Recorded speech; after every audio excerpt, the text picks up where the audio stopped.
نحمد و نصلی علی رسول الکریم اما بعد فاعوذ باللہ من الشیطان الرجیم بسم اللہ الرحمن الرحیم ان هذا لهو حق الیقین فسبح باسم ربک العظیم۔ محترم سامعین و حضرات،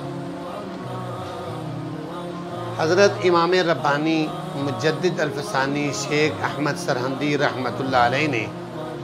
اپنی ایک کتاب معارف لدنیہ میں فرمایا ہے علم کے 3 درجے ہیں۔ ایک ہے علم الیقین، دوسرا ہے عین الیقین، اور تیسرا ہے حق الیقین۔ علم الیقین یہ ہے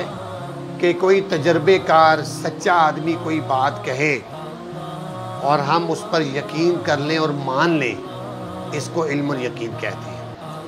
جیسے کوئی آدمی ہمیں کہے کہ آگ جلاتی ہے، کپڑوں کو جلاتی ہے، لکڑی کو جلاتی ہے، ہر چیز کو جلا دیتی ہے، ہم اس کی بات پر یقین کر لیں تو یہ علم الیقین ہے۔ دوسری چیز کہ ہم اپنی آنکھوں سے آگ کو جلاتا ہوا دیکھ لیں کہ وہ کپڑوں کو بھی جلا رہی ہے، لکڑیوں کو بھی جلا رہی ہے، اور مختلف اشیاء کو جلاتے ہوئے آگ کو ہم اپنی آنکھوں سے دیکھ لیں، یہ عین الیقین ہے۔ اور تیسرا درجہ ہے کہ اگر آگ میں بدن کا کوئی حصہ گیا اور آگ نے اس کو جلا دیا تو اس کو کہتے ہیں حق الیقین۔ یہ یقین کا سب سے بڑا درجہ ہے، اس سے بڑا درجہ نہیں۔ تو قرآن پاک میں جہاں اللہ تعالیٰ نے فرمایا ان ھذا لہو حق الیقین، بے شک یہ قرآن اور اس کی باتیں حق الیقین ہے، سب سے بڑی یقین کی باتیں۔ جہاں پر یہ ہے اس سے پہلے اللہ تعالیٰ نے مشرکین کو، دنیا کے کفار کو خطاب کرتے ہوئے کہا کہ تم قرآن کو جھٹلاتے ہو، تم آخرت کو جھٹلاتے ہو، تم اس بات کو جھٹلاتے ہو کہ قیامت کے دن ہم مردوں کو زندہ نہیں کریں گے۔ فرمایا ذرا تم اپنی بے بسی کو تو دیکھو، فلولا اذا بلغت الحلقوم، کیوں نہیں جب وہ پہنچ جاتی ہے جان حلق تک، وانتم حینئذ تنظرون، اور تم دیکھ رہے ہوتے ہو کہ جان نکلنے لگی ہے۔ باپ کھڑا ہے تو بیٹے کی جان نکل رہی ہے، بیٹا کھڑا ہے باپ کی جان نکل رہی ہے، بیٹا کھڑا ہے ماں کی جان نکل رہی ہے۔ تو اللہ تعالیٰ فرما رہے ہیں وَنَحْنُ أَقْرَبُ إِلَيْهِ، اور ہم زیادہ قریب ہوتے ہیں اس میت کے تم سے، وَلَٰكِن لَا تُبْصِرُونَ، لیکن تم دیکھ نہیں رہے ہوتے، ہم وہاں موجود ہوتے ہیں، ہمارے حکم سے فرشتے اس کی روح نکال رہے ہوتے ہیں۔ کوئی ہندو یہ نہیں کر سکتا کہ اپنے مرنے والے کی روح کو نہ نکلنے دے، کوئی کافر دنیا کا اس میں یہ طاقت نہیں ہے کہ وہ مرنے والے کی روح کو روک لے اور اس کو زندہ باقی رکھ سکے، سب بے بس ہوتے ہیں۔ تو اللہ تعالیٰ نے فرمایا وہاں تمہاری بے بسی تمہیں نظر آتی ہے کہ تمہیں پتہ چل جاتا ہے کہ یہ اب آدمی مر جائے گا، ہم اس کو بچا نہیں سکتے، یہ ختم ہو جائے گا۔ تو جہاں تمہیں یہ بے بسی اپنی نظر آ رہی ہے اور تمہیں سمجھ آتا ہے کہ ہم اس کو بچا نہیں سکتے،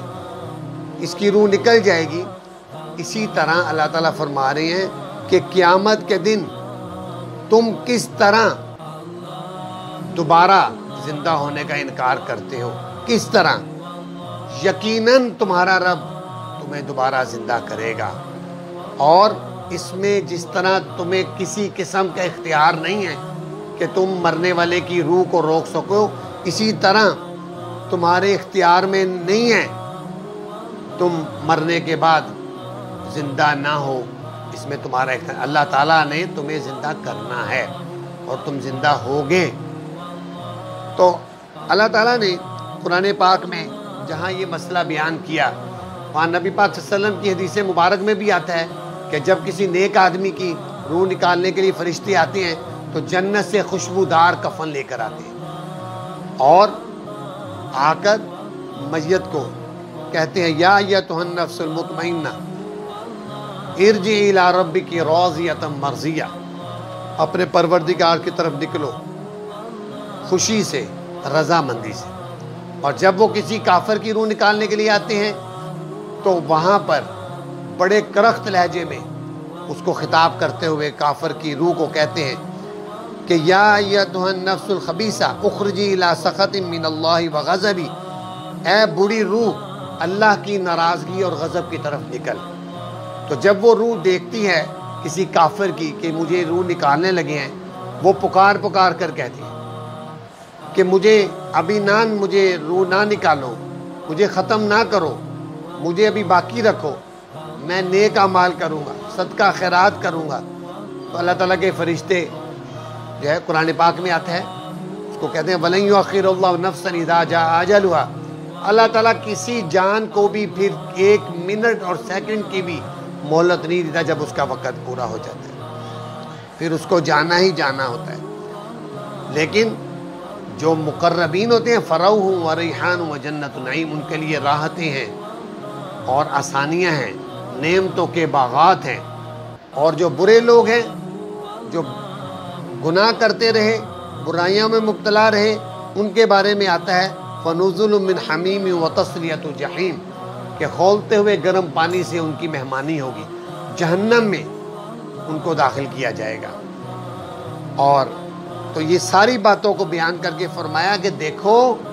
یہ آج دنیا کے اندر تمہیں کہا جا رہا ہے ان ھذا لہو حق الیقین، یہ حق الیقین ہے، یقین کا سب سے بڑا درجہ ہے، سب سے بڑا درجہ ہے، اس میں کسی قسم کے شک شبے کی گنجائش نہیں۔ اللہ تعالیٰ نے تمہیں آگاہ کر دیا ہے، اب اس پر یقین کر کے اس کے مطابق اپنی زندگیوں کو بنانا، ان کو سنوارنا، یہ اب ہماری ذمہ داری ہے۔ اس لیے اللہ تعالیٰ کے قرآن نے دنیا کے کافروں کو یہ پیغام دیا ہے کہ اپنی زندگیوں کو درست کر لو، اپنے عقیدے کو درست کر لو، کفری عقیدوں سے توبہ طائب ہو کر توحید و رسالت کے عقیدے میں آ جاؤ، مسلمان ہو جاؤ، تو تمہاری دنیا میں بھی کامیاب، آخرت میں بھی کامیاب۔ اللہ تعالیٰ سے دعا ہے اللہ تعالیٰ ہمیں دین کو سمجھنے کی توفیق عطا فرمائے۔ وآخر دعوانا ان الحمد للہ رب العالمین۔